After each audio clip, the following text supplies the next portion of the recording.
Well, greetings and welcome to episode 150 of Bible 180 with 180 episodes between Genesis and Revelation. Today we're on Acts chapter 11. We looked at the conversion of Saul of Tarsus into the Apostle Paul in chapter 9. We looked at the conversion of Peter and Cornelius with that dream that God gave to Peter and Cornelius in chapter 10, and how Gentiles were baptized with, and Peter says, the same spirit that we have. That was cracking open the gospel to be preached to the ends of the earth. And when you think about those two events, especially about the Apostle Paul, Paul just went nuts going out there and telling everybody he knew about Jesus. Paul went on 3 missionary journeys. He traveled about 18,000 miles, set up many of the churches that we'll be talking about that he wrote letters to in the years following, setting them up. And without Paul, Christianity might not be where it is today. Let's think about that, what that means for a moment. The birth of the Jerusalem church started on a day of Pentecost, Acts chapter 2, 50 days after the death of Jesus. You remember Jesus was crucified, rose from the dead on the third day. He had a variety of experiences appearing to the disciples for about 40 days until he ascended into heaven.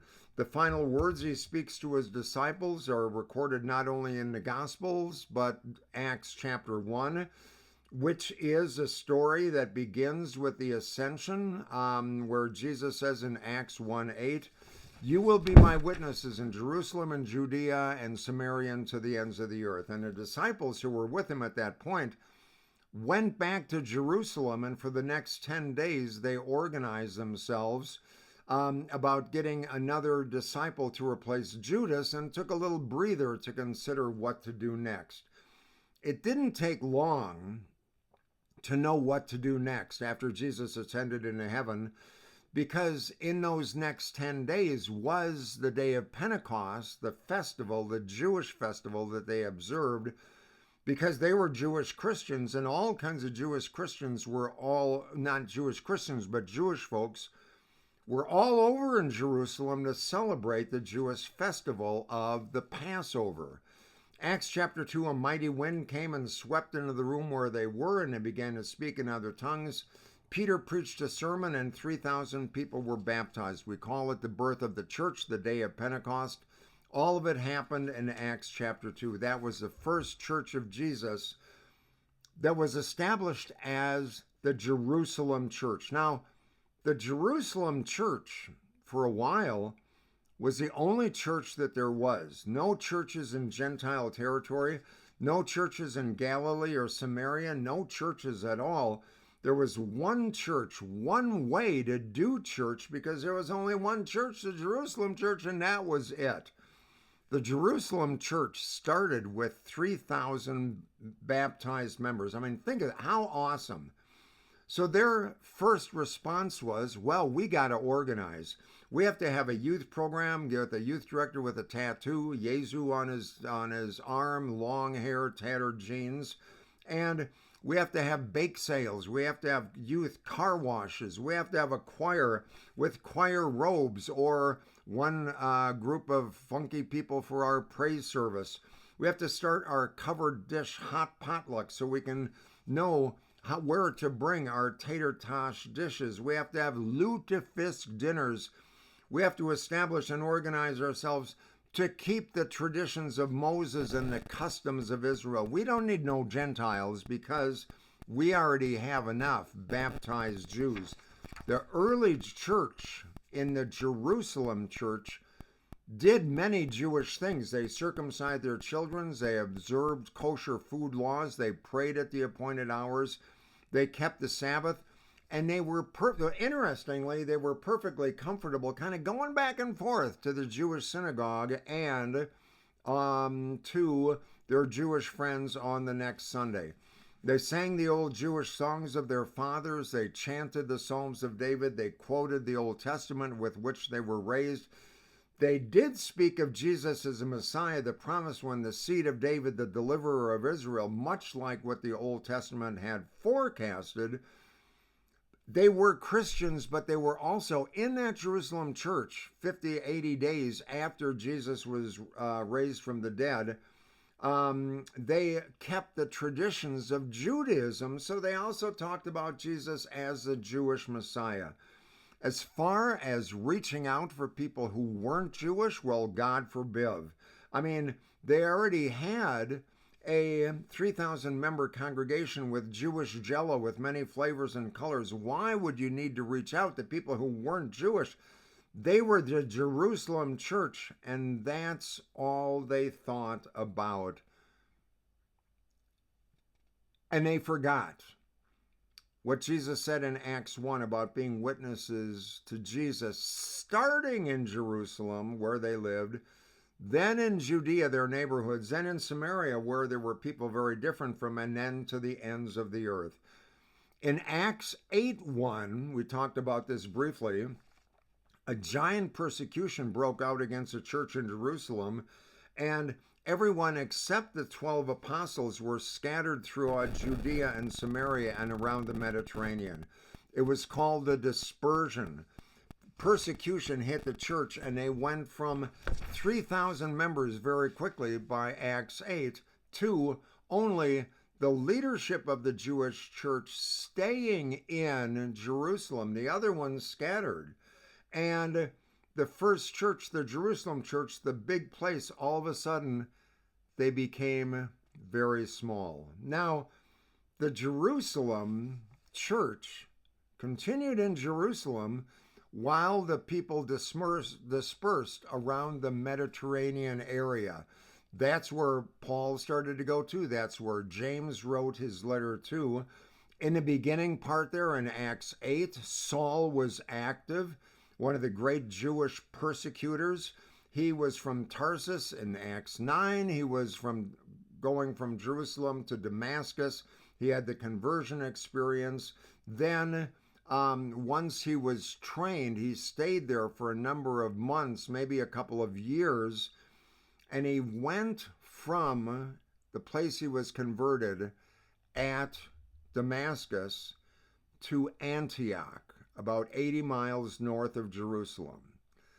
It was in Antioch that Paul met Barnabas, who had left the church in Jerusalem when the persecution started, and started a group of Christians worshiping the Jewish style in Antioch. Now, I want you to remember that the Jerusalem church with the Jewish in-house style, because that started to differ very much from the style of worship in the Antioch church, 80 miles north. The Antioch church of Christians were about as different from the Jerusalem church as it could be. The Antioch church started to attract Gentile Christians, not just Jewish Christians, but Gentile Christians. In Antioch, they spoke a different language, they had a different culture, they had a different ethic and lifestyle. In Jerusalem, followers of Jesus were known as believers or members of the way. But in chapter 11 in Antioch, that's what we're talking about today, chapter 11, they became called Christians for the first time. They weren't called specifically Christians in the Jerusalem church. In the Antioch church, they didn't circumcise their children when they accepted Jesus. They paid no little attention to the Jewish ways and customs and traditions. They were focused in the Antioch church about how they could interact with the culture around them that was saturated with idolatry and pagan sacrifices. And when they spoke of Jesus in the Antioch church, it wasn't that Jesus was a Jewish Messiah. Instead, they talked about Jesus as the Son of God and Son of Man. They stressed the idea of Jesus as Lord and Savior. While in the Jerusalem church, they looked to the past In the Antioch church, they looked to the future. Jerusalem church, they stayed in-house. Antioch church, they moved beyond in-house. It's here in Antioch that Paul got his passion for spreading the gospel and reaching out to those that didn't know Jesus. And Paul went from Antioch, immersed in that culture, to start churches in Galatia, Colossae, Ephesus, Philippi, Thessaloniki, and Corinth. Paul went all over on his 3 missionary journeys all throughout the region with the passionate message of Jesus as Lord and Savior. The Antioch church became Paul's base of operation and outreach, and it was challenging and it was complicated, but it caused people to grow and develop and expand. The Antioch church was not always comfortable, but it learned and grew and deepened and interacted in the world around them. The Antioch church moved beyond what was comfortable, and they did not want to be complacent like the Jerusalem church had become. And because of the Antioch church, we're here today. Had the Christian church remained Jewish Christians, keeping all of the old traditions and customs of the Jewish faith, Christianity would have been a bookmark in history, and Jesus would have been a rebel Jewish rabbi. But because Paul took the message of Jesus to the unbelieving Gentile world, that's why we're here today. That's why we believe, and that's why we can thank Paul and the church of Antioch. Now, the reason that's so important is that across America, churches, many of them, have become like the Jerusalem church, complacent, focusing on what's in the 4 walls of their congregation, using the old ways and traditions and songs that don't work anymore, just like the Jerusalem church. Across America, churches are facing decline and closing when they focus inward, like the Jerusalem church, and not outward, like the Antioch church. In so many mainline congregations, Lutheran, Presbyterian, Methodist, Episcopal, a third of those mainline congregations, a third of them, have less than 50 people in worship. They're declining rapidly because they want to hold on to a glorious past rather than boldly step into the future and new ways of reaching the unbelieving community around them. For many of them in decline, their question is, how can we hold on to a past that is slipping through our fingers rather than how can we reach out to those who do not yet know Jesus? You see, Paul followed Jesus' instructions to go into the world with a witness of the gospel. That's why the Antioch church thrived. The Jerusalem church focused on itself and its old traditions that hadn't changed in many years. The Antioch church thrived. The Jerusalem church died. If it cared about bringing people into a relationship with Jesus who do not yet know him. That is the heart of the gospel, sharing what you believe and know rather than keeping it to yourself and trying to catch the old glory days, which, as Bruce Springsteen sings about, they ain't coming back, okay? Working together, churches need to work together to become more like the Antioch church, to make a long-term difference in the world and for Jesus and for the own congregation. Engaging people in ministry and witnessing and outreach just like the Apostle Paul did. Now, Paul was not a lone ranger by any means. He was constantly bringing other people in, making a difference in the world by sharing leadership, by empowering people, by sending them out, training them, sending them out.